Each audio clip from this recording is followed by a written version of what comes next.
And we've got litigation as step 7. And this is not to suggest that you don't get that you shouldn't get an attorney until you reach step 7. I mean, certainly litigation in this context means actually going to court, and a lot of attorneys will do all sorts of negotiation prior to having to go into the courtroom, which is often better to take that time. But we focus on litigation as being your last step. If you have attempted all of these other things, you've gotten all this education, you're going for a run every day, so you're not having dealing with a heart attack or incredibly high stress levels. You've gone through the communication stuff. All these steps really prepare you for litigation.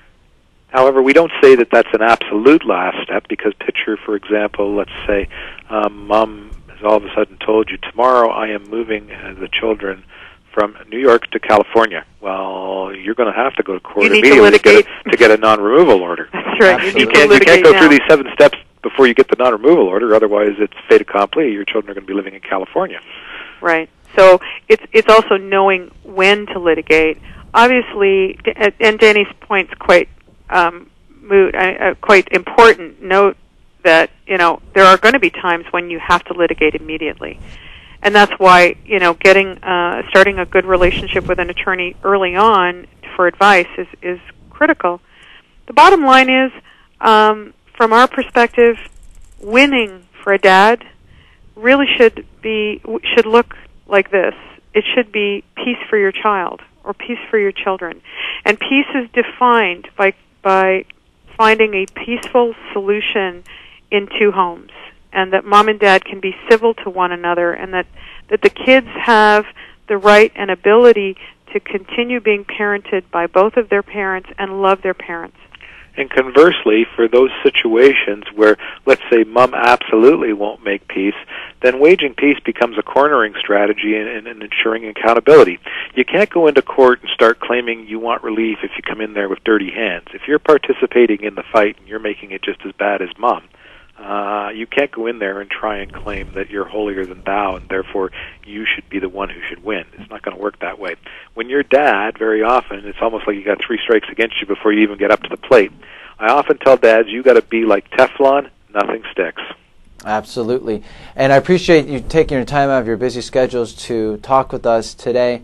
And as usual, you're always a wealth of information and knowledge. What is the website again that people can check on if they want to do some follow-up with some of the information that was discussed today? Well, we have several websites. We'll point you to 3 of them, but there is a weekly webcast on Sundays, 8 p.m. Eastern, at www.divorceddadweekly.com.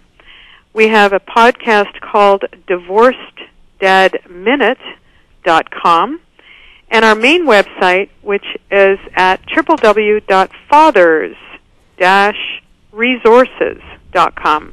And we also have your article on our website, which is dadsdivorce.com, and they'll be able to review your article, and that will take them to other websites that you just mentioned as well. And I appreciate your time and look forward to our next podcast, hopefully that we can do in the near future.